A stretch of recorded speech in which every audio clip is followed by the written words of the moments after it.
Hi, this is David again, and I wanted to do this video on something that bothers me and something that shouldn't maybe bother me, but it does. It has to do with paying the Mormon Church tithing when you have children and responsibilities for those children. And do I think that paying tithing when you have children is abusive? Well, of course, being a member of the church years ago, for 50 years, I didn't think so. I thought it was a donation, and you have a right to donate however you want and whatever. Now that I'm almost 64, and I've resigned and I've been out of the church, and I wasn't excommunicated, and some of the church people who say, I've never been a member, haven't seen my videos, how would I know health in the navel, marrow in the bones, strength in the loins and in the sinews, etc., etc., if I hadn't worked in the temple. If you're an older couple, and you have all the necessities of life, if you want to make large donations to anything, I think you'd have every right in the world to do that. I think if you're a young parent and you've got 2 or 3 or 5 or 8 little kids in the house, and you're paying 10 to 15% of your income off to a religious organization, I'm using the term religious loosely, I don't think you have that right, and I feel guilty, I feel ashamed, and I feel embarrassed that I raised 14 children, 12 of them, while paying tithing. My children went without a lot of things because the Mormon Church took that from them. They also took from me a great amount of pleasure. My kids didn't play soccer. They couldn't afford the soccer uniforms, and I was working 2 jobs, and I couldn't take them over to soccer, and their mom was home with 4 little kids, and we didn't have that many car seats. So I missed the pleasure of what my tithing money could have been spent for, and my children certainly had a very different standard of living because I was spending 12 or 15% of my cash, and then probably another 30 or 35% of my free time going to the cannery and picking apples in the orchard for the church and moving people on the weekends in the elders' quorum, and I wanted to do this video again mostly for my own edification. That I remember when I first got married, we didn't have a place to live. I married a nice girl down in Centerville, Utah. And we needed a place to live. We were both BYU students, and we bought a mobile home, if you want to call it that. It had wheels on it, so I guess it qualified. And it was 40, 50 years old. And we pulled it from Santa Paula, California, to Provo, Utah, behind the back of a Dodge Dart, which never went more than 25 or 30 miles an hour, even downhill, pulling it. It took us almost a day and a half to pull it. It's a 12-hour trip, and we did that because we couldn't afford to buy something in Utah. It was cheaper to buy it there and try to pull it. Well, we lived in that for a couple of years, and we couldn't afford a washer and a dryer, and there was no room for it in an 8x30 5-foot trailer. And we had a little tiny bathtub. It was only about 3 feet. You could stand in, I guess, and take a shower. And I remember my wife, young, 19 years old, and we had a baby, Michelle, and my wife bent over that little bathtub, rinsing out dirty diapers and washing them by hand, and then taking them out and hanging them on a wood rack in the middle of the living room overnight so that we would have diapers for the baby in the morning. We had oil heat, and we had a 55-gallon drum out behind the trailer, and winter can be tough in Utah. Winter can be, 10 degrees, 0, 10 below, and we were huddled in that little trailer, and because we were paying tithing, we couldn't afford all the heat oil that we had to have, and we thought the prophets told us sacrifice brings forth the blessings of heaven. Well, that's a lie. That is not true. We did not have the blessings of heaven. We froze our ass off. We turned the heat off at night, sometimes when it was 0 degrees, And we took the baby and put her and us under an electric blanket and just sat there and laid there and shivered all night to make sacrifices for the Mormon Church. We couldn't take that baby to all of its MMR shots and all of the checkups after a new baby. We just couldn't afford it. We had no insurance, and we couldn't afford that. We couldn't even afford gas in our car. Sometimes, you know, we would be running out of gas, and we had to go to school and we had to go to work.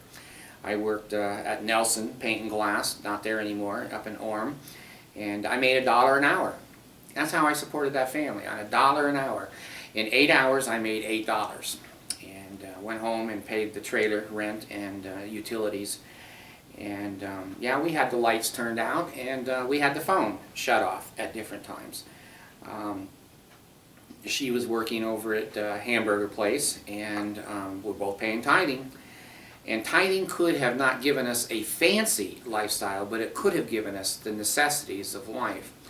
I'm ashamed and I'm embarrassed that I was so stupid that I thought it was more important to give that money to the Mormon Church and never get any accounting for it than to take care of my child and my wife. Well, more children came along, and certainly many more experiences came along. Driving on bald tires and running out of gas, and cars that wouldn't start when the temperatures dropped, and batteries that wouldn't turn the engines over. And I just happened to mention yesterday to my wife when we were out driving how thankful I was. We have 2 new cars, and when I turn the keys on, they all start, and they all have good tires, and they all pass inspection. I don't have to steal stickers off of other people's cars or off of the junkyard cars to pretend my car is registered. I don't have to dodge the police because I have no insurance. I haven't driven with insurance most of my life. It's only been the last 10, 12 years that I've had auto insurance, because that's when I quit paying tithing. I couldn't afford, you know, the $50, $80 a month. It was better to cheat myself and cheat the community than to cheat the Lord and the Mormon Church. So I had to do some things that I'm ashamed of, and things that I would not do again. And all of you who have children, I've told you I have 14, and 12 of them have been raised in the Mormon Church.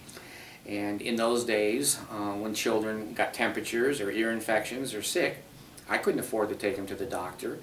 I just sat up all night watching their temperature and heavy breathing and sweating and wondering, you know, am I going to lose this one? Because I don't have $35 or $80 now to take a child to the doctor. Some of you watching this video relate to exactly what I'm saying. That you've taken your tithing and given it without question to the Mormon Church, and let the dental, my little one that went to the dentist 2 years ago and had all kinds of dental problems. It cost us $3,000. Had to have several teeth removed and straightened out, etc. When I was a Mormon, we never did that. We never had money for dental. We never had money for medical. And we were always, you know, dodging the bill collectors. If we did happen to have an emergency, I had a 5-year-old swallow a penny. And I took him to the Ojai Valley Hospital, which is now a different name of a hospital now. But went to the emergency room, and they said, well, do you want us to admit him? And I said, no, I want to sit him here on your counter and see if he has any problems. If he has problems, then yes, I'm going to admit him, but I can't afford to admit him, so I'm just going to sit here on the counter, let him sit there, and if he stops breathing or something, then yes, I want him to be taken care of, but if I don't have to pay the emergency room fee, I'm not going to. Well, I'm humiliated. I'm embarrassed to say that I didn't have the resources, but I paid the tithing. I had a temple recommend. I paid the tithing. And I didn't have the resources to take care of my children.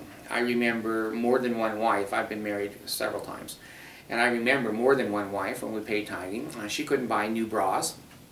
She couldn't buy new garments. We both wore garments that had huge holes in them and looked ridiculous. And we spent the money on food for the kids. We didn't go on any vacations. We didn't have, you know, now and then we might kite a bad check and go to McDonald's or someplace with the kids. We're bouncing checks all the time in Provo because we didn't have the money. But boy, the check that went to the Mormon Church, it cleared every time. So I went through BYU that way and had kids. I remember my first child, Michelle. I was still at BYU, and we couldn't afford a babysitter, of course, and my wife was working, I was at class, and I took Michelle to class with me. Yeah, I'm walking around BYU with a 4-month-old baby in my arms, and I'm sitting in my classes trying to take notes, and one hand writing, the other hand holding her bottle, and changing her. And then there were some times that the teacher would say, hey, you know, take the baby out, and I'd go out in the hall and find some young girl that I trusted and said, hey, would you watch my baby? And I'd go back in and finish my class. The quality of a young family's life is seriously, seriously hampered by paying 10 to 15% of the gross income into a religious or a cult organization. Now, like I said, if you're older or you're extremely wealthy and you don't miss that money, good Lord, pay it. Enjoy it. Enjoy the fun of knowing that you're one of the people who donates. But if you're a father or you're a mother and you see your kids, I remember one year when we were living in Salt Lake, I got up in the morning and I went to feed the baby, and I sat her down at the table, went over, got the Cheerios out of the cupboard, and poured her a bowl of Cheerios, and then realized we had no milk, and I had no money for milk. And so I poured water into her Cheerios, and that was her breakfast. When that happened, I finally left Salt Lake City and went home to my parents with my family, lived on the floor, and tried to get our lives back together, because tithing had crippled us to the point that we were feeding our children water and Cheerios. Now, for somebody to say, you know, that tithing cures all poverty, that's ridiculous. I'm certainly not going to crowd myself in that corner. And you Mormons that are watching, which I wish you wouldn't, but you do, you know as well as I do, you can be poor and still have to pour water into your kids' Cheerios.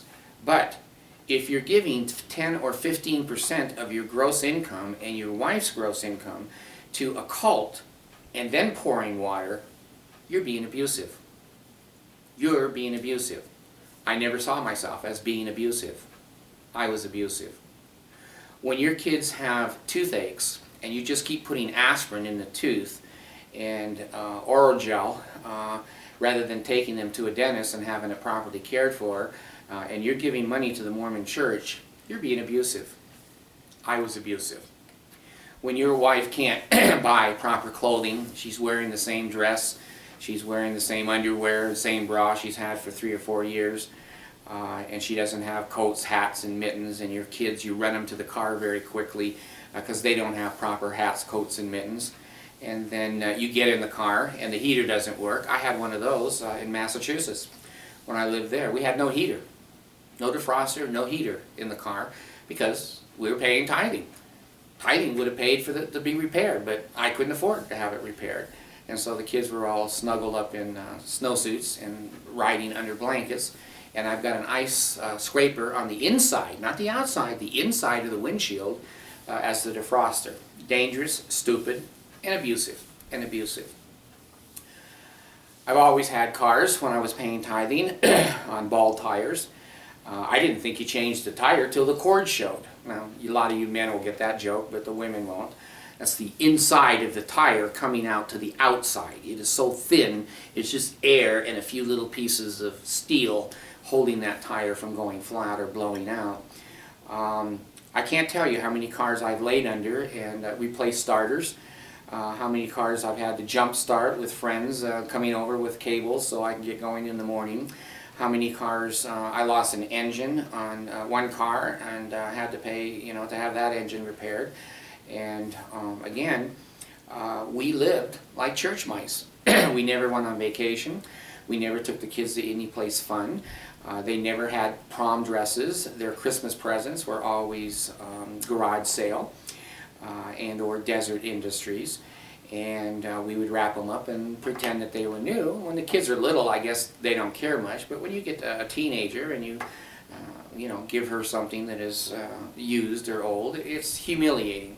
when you could have used 10% of that money that you were giving to the Mormon church to buy something nice for the child, something that is long-lasting, clothing or whatever. My kids never went to soccer. They never went to basketball. They never played football. They never did anything. They went to school, and came home, and they worked because their mother worked, and we had 8 kids in the house, and if you don't think 8 kids make a mess in a house, you have something to learn too. So they were coming home vacuuming, cleaning windows, washing dishes, and babysitting, and that was our life. Busy, busy, busy, just trying to stay alive. The point of this video is that if you're a parent, your first sacred obligation is to your children. And if you're giving free money away to anybody or anything, I don't care if it's lap dancing, I don't care if it's alcohol, I don't care if it's guns, hunting, whatever your fantasies and your pleasures are, if you're taking a large percentage of your income that really you can't afford, and you take it out on the kids that they don't have the proper food, or that they're not allowed to go in the refrigerator and get a snack because there's not enough food for the week, that you're kiting checks, that you're bouncing checks, but you're still giving that money to the Mormon church, there's 2 things. One is you're stupid, just like I was. I was stupid. 2 is you're abusive. Those children have first rights. Your wife and your children have first rights to all of the money that comes in. And for you as a father or a single mom or a single dad to say, I have to give the Mormon church this 10% and let my children suffer so that I can get into heaven, is crap. And you have been brainwashed by a cult to believe that. Monson climbs on his Learjet, and it's $1,000 an hour just for fuel for that jet. It flies all over the place with it. The general authorities all have 6-figure incomes. Their kids go to BYU and their grandkids go to BYU for free. They have all kinds of 401ks. They have all kinds of directorships on boards that they sit on. They have all kinds of money, money, money, and the big houses up on the hill, their Mercedes and the Audis and the Cadillacs. And you're down there, and I was down there with bald tires and cars that wouldn't start. But I gave them my money, and my children didn't have medical. They didn't have dental, and they never had checkups.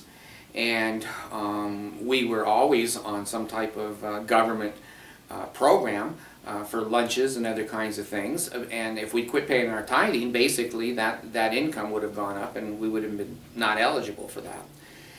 We use that money for food storage sometimes. We bought stupid stuff, the church told us to, and it spoiled. We had to throw it away, and that was a waste of money. And during the week, Monday evening was family home evening. I usually had to work 2 jobs, so I was never there, so it became the responsibility of my wife, and they would try to have some ice cream or cookies or something fun for the kids. Many times we couldn't afford that. We couldn't afford that, and the kids hated family home evening just like I did. And then on Tuesday we had and back in the old days it was called MIA, Mutual Improvement Association, and you can see it didn't improve me very much at all. But we would go there, and sometimes they would go after the meetings, they would go out to the hamburger place and buy a hamburger. I didn't have any money for a hamburger. My parents didn't have it either because my dad was paying tithing. I was always embarrassed. I was always embarrassed that I couldn't do some of the little cheap things that the other kids could do. And when we had projects at church, and we were all supposed to bring 2 paper bags or 8 crayons or something, I never could do that because, again, that money went off to the Mormon church. It was abusive. It was abusive that I had to suffer, and my brothers and sisters had to suffer. When it came to having decent clothes, that when you're a teenager you kind of want to look like everybody else and act like everybody else and be accepted. I couldn't do that because my parents didn't have clothes. I wore clothes from last year. They were a little small, and then when they got too small, then my brother wore them. He didn't get very many new clothes either. And it was humiliating and it was embarrassing, and when I turned 15 I started working myself for the rest of my life until I was retired. So then I could buy my car, then I could buy my clothes, and I could get myself out of that poverty. So what I'm doing to myself here, and I don't know if it's going to do any good to anybody else. I've worked with children my whole life. I have a degree from Brigham Young University in social work and a minor in child development, and I have a master's degree from Northeastern State University in human services, college teaching level, and I have 28 postgraduate credits from Springfield College having to do with human services. I've run daycare centers for many years in California. I've run residential treatment centers for many years for my professional life. And I have a little bit of knowledge on what abuse is. And abuse isn't just putting marks on kids and hitting them with belts and broomsticks and putting them in a room where they can't go to the bathroom, where they can't eat, locking them in, chaining them down. We all know, those excessive abuses, and we're all familiar with that. But how many of us, I wasn't, are familiar that when we give money away to a religious organization rather than to our family who needs it, we're being abusive? If you make $40,000 a year, you're going to pay $4,000 a year tithing. And let's say you're in the church for 50 years, that's going to be, my mind is going blank, 5 times 4 is 20. It's more than, is it $200,000? You do the calculation on it. How much of that could have gone for a new prom dress? How much could have gone for a haircut? How much could have gone for a field trip or a camp where they're not molesting you, excluding the Mormon Boy Scout camps and the girls' camps with the Mormon Church, to legitimate scouting and legitimate programs for children? A lot of that money could have changed the child's life. Could have got them tutoring if they were special ed. It could have got them extracurricular, where they could be in a class at school that costs a little bit of money for a costume or for a piano lesson or karate or soccer or whatever. If you're spending that money like I did, you're as abusive as I was. And if you spend $4,000 a year on alcohol, I would say, and if your children didn't have all the necessities of life, you're being abusive. If you spend $4,000 a year on hunting guns and going out with your buddies and hunting, and your children don't have decent clothes and shoes and underwear and see a dentist and a doctor once a year, then you're being abusive. And if you think you're being a good parent because the Mormon Church blows smoke up your ass and says you're going to the highest degree of the celestial kingdom, the hell with your kids, sacrifice brings forth the blessings of heaven. Have you ever heard that? Sacrifice brings forth the blessings of heaven. That's a lie. That's a lie. You don't have to sacrifice to get blessings if you believe in Jesus and the Christian idea. You don't have to sacrifice. Those gifts are given freely according to Christianity. Well, the Mormon prophets say, you need to sacrifice, and it brings forth the blessings of heaven to us with high incomes and Lear jets and billion, $5 billion mall that we can go in and shop and enjoy, while the rest of you are living out there in poverty. And especially you guys in the third world, you don't even have food. You don't even have clean water. 6,000 of your children will die tonight from starvation. Every night on this planet, 6,000 kids die of starvation. So it's appropriate the Mormon Church build a mall rather than spend that money on fresh water, some rice paddies. Who knows? They're being abusive. I was abusive. I hope that if you see this video, that you will sit back and think, where's my obligation? Where's my responsibility? If God won't take me into heaven, if that's your foundation and belief of giving this money away, I say this. If you spend your tithing money on dental and on medical and on surgical procedures or other kinds of things that children need, schooling, education, recreation, entertainment, things that children need, if you spend your tithing money on that rather than giving it to the mall church, and God doesn't want you, why would you want to live with that kind of a God? You're not good enough? You're not good enough that you gave every cent, all your time and your money and all of your education and all of your ability to your family. And God doesn't want you because you didn't give the Mormon church tithing. If you want to live with a God like that, hey, get in line. It's called the Mormon church. It's called the Mormon church. So I say, as an educated person in child abuse, that if you have resources and you withhold those or spend those resources on other things, when your children need the necessities of life, you're abusive. You're a poor parent. You're a person who is selfish and self-centered, that you believe you can buy your way into heaven while your child sits home with water in her Cheerios. I'm ashamed. I wish somebody had told me when I was 23 or 28, 30, David, you're being an idiot. That money should really go for milk for the children. It has to do with their teeth, it has to do with their bone structures and their health. And, that baby has a temperature and she's pulling on her ear. That's probably an ear infection. Take her to the doctor and go get some amoxicillin. No, I can't afford that. I'll just see if she loses her hearing. That's abusive. So, let me conclude and summarize what I'm saying. If you are not going to miss the money, and you are wealthy or you don't have responsibilities beyond your extra money, good Lord, call the missionaries and have them come and baptize you and give that money to the mall. There's nothing wrong with that. You have a right to spend your money any way you want. But if you're a parent, you don't have a right to spend your money any way you want. You may want a new boat. You may want a new wave runner. You may want a new gun. You may want to take a vacation to Europe. You may want to go visit your buddies in another country or state. You may want a better car. You may want. But you know what? You decided to have those children one way or the other.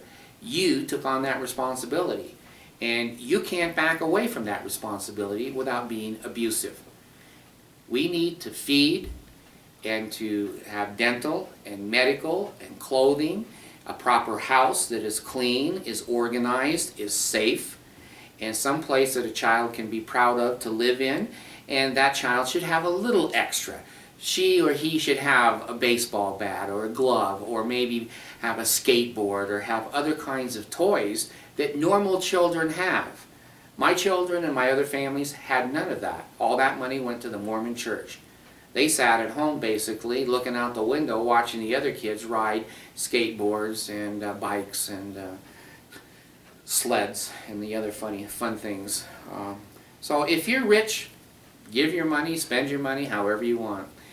If you have children or a wife that you're responsible for and they don't have the basic common necessities of life, I don't mean the Mormon necessities of life, because the cult teaches you almost like the Jehovah's Witness. You don't need to see doctors. If you give a child a blessing, pour a little bit of olive oil on their head, the Lord will bless them. And if they die, it doesn't mean anything because the Lord wanted them on the other side. That is a lie, that is crap, and that is abusive.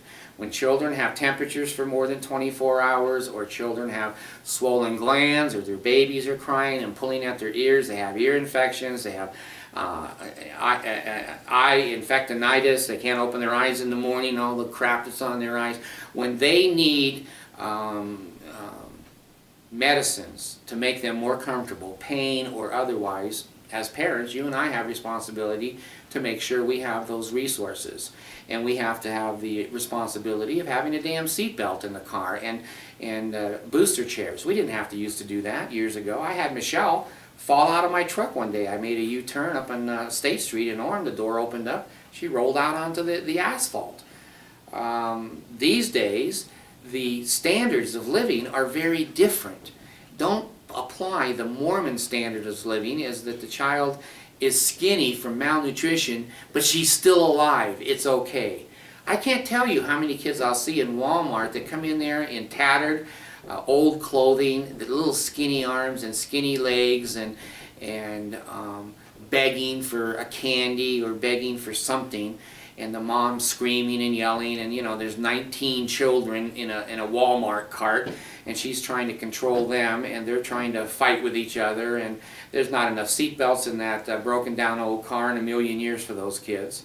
And so let's apply the normal standards of the necessities of life, not the Mormon standards of the necessities of life. And let's be kind, let's be understanding, let's be living. Now, I've told you before, you all have seen my videos, I'm not a Christian.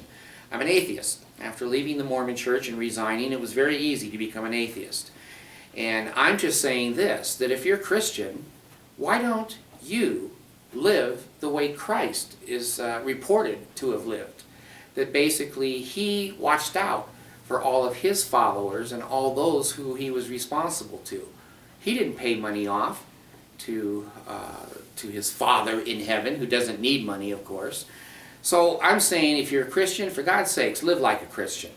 If you're not a Christian and you're an atheist, you don't really have a different standard. If you have kids, you have the same responsibilities that a Christian or a Muslim or a Buddhist or anyone else has. So let's, as reasonable people, either look at our cult training and our brainwashing, and look at those children and realize that sometimes they have to have a haircut. And it's not a haircut that mom gives them. Sometimes they have to have a dress, and sometimes it's not a dress that mom can make them. Sometimes they need a new winter coat, not one that their two brothers and sisters above them had, and it's all ripped up and you've patched it 18 times, and you make her go to school looking like some kind of a refugee. So I'm saying, as a professional counselor, giving money to a religious organization rather than your loved ones that you are responsible for is evil, and it's abusive. I never thought so. I do now.